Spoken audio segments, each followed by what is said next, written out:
Hello students, my name is Monish Khan और आप देख रहे हैं इजी वे क्लासेस। तो स्टूडेंट, जैसा कि हम क्वेश्चन नंबर सेकंड तक कर चुके थे कल, तो आज हम बात करेंगे क्वेश्चन नंबर थर्ड की, यानी कि चैप्टर नंबर 3 कोऑर्डिनेट ज्योमेट्री निर्देशांक ज्यामिति का जो क्वेश्चन नंबर थर्ड है आज उसकी बात करेंगे। तो क्वेश्चन नंबर थर्ड जैसे कि है हम इसको देखते हैं, शुरू करते हैं अपनी video. In each of following the coordinates of 3 vertices of rectangle ABCD are given. इसने कहा कि एक रेक्टेंगल है, यानी कि हिंदी मीडियम वाले भी पढ़ते चले, निम्नलिखित में से प्रत्येक में आयत ABCD के तीन सिरों के निर्देशांक दिए गए हैं, है ना। उसने कहा कि एक रेक्टेंगल है, ठीक है। रेक्टेंगल कैसा होता है, ठीक है, जिसमें 4 साइड होती हैं, अपोजिट साइड इक्वल होती हैं, तो वो रेक्टेंगल की 3 पॉइंट दिए गए हैं। उसने कहा by plotting the given points find in each of the coordinates of the fourth vertices. इसने कहा ये 3 पार्ट दिए गए हैं, फर्स्ट सेकंड थर्ड। तो इसमें 3 दिए गए हैं, ए के निर्देशांक यानी ए के कोऑर्डिनेट, बी के कोऑर्डिनेट, सी के कोऑर्डिनेट, है ना। ए बी सी का निर्देशांक दिए हैं, तो डी का निकालना है, ठीक है। जैसा कि मैं आपको एक क्वेश्चन करके दिखाता हूँ, इसमें से थर्ड पार्ट करेंगे हम। जैसा कि मैंने यहाँ ग्राफ बना लिया है पहले ही, तो आपको ग्राफ मैं फिर से कहूँ खरीदने की ज़रूरत नहीं है, आप अपनी नोटबुक पर ही ग्राफ की तरह इसे प्लॉट करें, बस वो अच्छा सा होना चाहिए। तो हम थर्ड क्वेश्चन की बात करते हैं। तो ए पॉइंट देखिए, इसने कहा 3,0, तो पहली क्या होती है एक्स की वैल्यू, दूसरी वाई की वैल्यू। तो x3 कहाँ पर है, तो देखिए x3 है यहाँ पर, और y0 कहाँ पर है, यहाँ पर। तो उसका पॉइंट पहला कहाँ होगा, यहाँ पर होगा, तो इसको लिख देंगे हम ए पॉइंट, ठीक है स्टूडेंट्स। उसके बाद देखिए उसने कहा -3,0, तो -3 कहाँ होता है, -3 है यहाँ, और बाद वाला 0 है, यानी y0 है, तो दूसरा पॉइंट यहाँ हो गया, इसको बोलेंगे हम बी पॉइंट। फिर सी पॉइंट की बात करें, -3, -3, ठीक है। तो देखिए -3x कहाँ पर है, यहाँ पर है, और -3y कहाँ पर है, यहाँ पर है। तो जब हम इनको आगे बढ़ाएंगे तो कहाँ पर कट करेंगे, यहाँ पर। तो ये कौन सा पॉइंट होगा, सी, ठीक है स्टूडेंट्स। तो ए बी सी ये 3 पॉइंट है, तो हमें डी का निकालना था। तो ये क्या है, रेक्टेंगल है, यानी कि क्या है, ये एक आयत है। जब ये आयत है तो आयत कैसा होता है देखने में, मैं यहाँ को बनाऊं, ऐसा होता है आयत देखने में, ठीक है, यानी कि रेक्टेंगल ऐसा होता है। तो हम रेक्टेंगल बनाएंगे, पॉइंट से इस पॉइंट को मिलाएंगे, ठीक है, ये पॉइंट इससे मिलाएंगे, और जब इस पॉइंट को यहाँ लाएंगे, ठीक है, तो अब जाके ये एक रेक्टेंगल या आयत बना, ये होगा डी पॉइंट। तो डी पॉइंट देखिए कहाँ कहाँ टच हो रहा है, डी पॉइंट एक्स पे तो 3 पे टच हो रहा है, तो ये तो हो गई 3 वैल्यू, ठीक है स्टूडेंट्स। और अगर हम बात करें कि ये और कहाँ पर टच हो रहा है, देखिए -3 पर, तो y में कहाँ हो रहा है, -3 पर, तो इसके जो निर्देशांक होंगे यानी कि कोऑर्डिनेट्स होंगे वो क्या होंगे, ये होंगे, ठीक है स्टूडेंट्स। आपको ऐसे बनाना है और तीनों को एक ही ग्राफ पर शो कर देंगे, ठीक है, बार बार नहीं बनाना आपको ग्राफ, इसी पर तीनों को कर देंगे, ठीक है स्टूडेंट्स। चाहे तो अलग अलग बना सकते हैं, अच्छा लगेगा खुला खुला, ठीक है।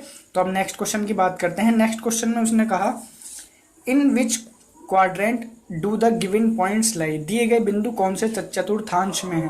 तो देखिए अगर मैं पहले वाले ग्राफ की ही बात करूं तो इसमें क्या होता है, यहाँ कौन सा होता है प्लस प्लस, यहाँ होता है माइनस प्लस, और यहाँ होते हैं माइनस कॉमा माइनस, और यहाँ होते हैं प्लस कॉमा माइनस, ठीक है। तो देखिए पहला वाला क्या है, मैं आपको एक पार्ट करके बता दूं, प्लस माइनस। तो प्लस माइनस कहाँ आता है, ये रहा, तो ये कौन से चतुर्थांश में हो जाएगा, यानी कि कौन से क्वाड्रेंट में हो जाएगा, फोर्थ में। आपको सिर्फ इतना लिखना है, ग्राफ आपको बनाना नहीं है फोर्थ क्वेश्चन में, ठीक है। तो ऐसे ही आप इनको ढूंढ कर लिखेंगे, ठीक। उसके बाद करते हैं 5 क्वेश्चन की बात। इसमें कहा ए पॉइंट तो इतना दिया है, बी पॉइंट और सी पॉइंट ने दिया है, are the vertices of parallelogram ABCD। इसने कहा है ये एक पैरेललोग्राम के पॉइंट हैं, जैसे कि इसमें रेक्टेंगल के पॉइंट थे, तो इसमें पैरेललोग्राम की शेप कैसी होती है, पैरेललोग्राम की शेप कैसी होती है, ऐसी, ठीक है, रेक्टेंगल से टेढ़ी होती है थोड़ी सी, ठीक है। यानी क्या होता है पैरेललोग्राम, चतुर्भुज, ठीक है, हिंदी मीडियम वाले समझे क्या होता है चतुर्भुज। तो उसने कहा by plotting the given points on graph paper, इनको ग्राफ पेपर पर प्लॉट करो, find the coordinates of fourth vertex D. बिल्कुल सेम जैसा मैंने यहाँ पर कौन सा क्वेश्चन किया था, थर्ड क्वेश्चन किया था, आपको बिल्कुल सेम ऐसे ही करना है। पहले पॉइंटों को बनाएं और फिर उसकी कुछ शेप कुछ इस तरीके से आएगी, ठीक है। तो ABC जहाँ पर भी लिखे होंगे तो चौथा वाला होगा D, तो उस D के पॉइंट लिख देंगे, ठीक है स्टूडेंट्स। ये आपको अपने आप करना है, बिल्कुल ऐसे जैसे मैंने ये कराया था, ठीक है। उसके बाद बात करते हैं क्वेश्चन नंबर 6 की। तो क्वेश्चन नंबर 6 में कहा ए के पॉइंट ये हैं, बी ये है, ए ये है, सी ये है, डी ये है, ठीक है। बी नहीं दिया हुआ, तो उसने कहा A C D are the vertices of a square A B C D. इसने कहा कि ये जो क्वेश्चन को मैं बता देता हूँ आपको, बिल्कुल सेम ऐसे ही लिखना है। क्या कि उसने ए सी और डी के ऐसे बिल्कुल सेम, ठीक है। हिंदी मीडियम वाले ऐसे लिखेंगे, बस यहाँ चतुर्भुज की जगह आयत लिख देंगे और पॉइंट बदल देंगे, ठीक है। तो क्या करना है, इनको ग्राफ पर प्लॉट करके बी के वर्टेक्स निकालने हैं, ठीक है स्टूडेंट। जैसे कि मैंने फिर से मैं आपको दिखा दूं, जैसे मैंने थर्ड क्वेश्चन में किया था, यहाँ रेक्टेंगल के निकाले थे, यहाँ पर स्क्वायर के निकालेंगे। तो स्क्वायर कैसा होता है देखने में, बिल्कुल चारों साइड जिसकी इक्वल होती हैं, ठीक है स्टूडेंट्स। तो वो क्या होता है, स्क्वायर। तो आप यहाँ से इसकी वैल्यू निकालेंगे ग्राफ पर ही बनाकर, ठीक है। इसका ग्राफ अलग बनाएंगे हर क्वेश्चन का, ठीक है। तो ऑल्सो फाइंड, यानी कि उसने कहा कि और भी निकालें। क्या उसने पहला पार्ट दिया हुआ है, the coordinates of mid point of B C. तो मैं आपको बताऊं कि जैसे कि आप एक स्क्वायर बनाएंगे, ठीक है, एक डायग्राम बनाएंगे, ए बी सी डी बन जाएगा, ठीक है। तो आपके बी पॉइंट आ जाएंगे, ठीक है, बी के पॉइंट आ जाएंगे। तो उसने पहले पार्ट में कहा the coordinate of mid point of B C.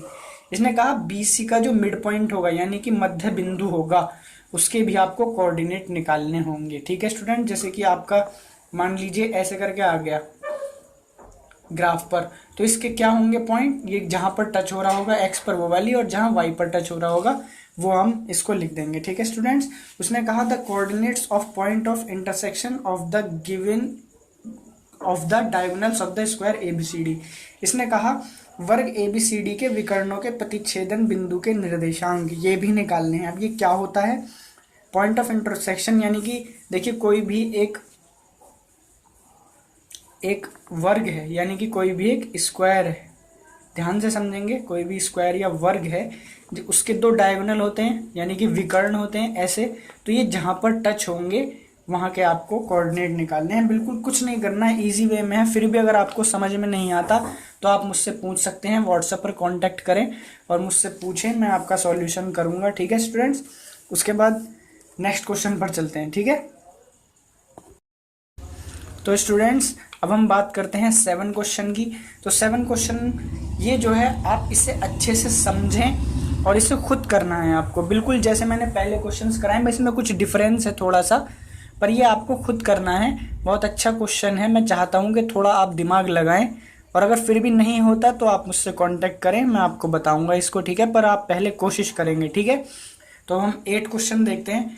8 question में कहा उसने find the mirror image of point A in x axis, यानी कि बिंदु की दर्पण छवि को एक्स अक्ष में खोजें, ठीक है। यानी कि हमें क्या करना है, मिरर क्या होता है, देखिए जैसे अगर मैं यहाँ पर ये मिरर रखा हुआ है, ठीक है, मैंने इधर बी बनाया, तो इधर कैसा दिखाई देगा, वो ऐसा दिखाई देगा। यानी कि हमें क्या करना है, मिरर इमेज बतानी है इस पॉइंट की, ये जो पॉइंट लिखा हुआ है, यानी कि ये उल्टा देखने में कैसे लगेगा, ठीक है।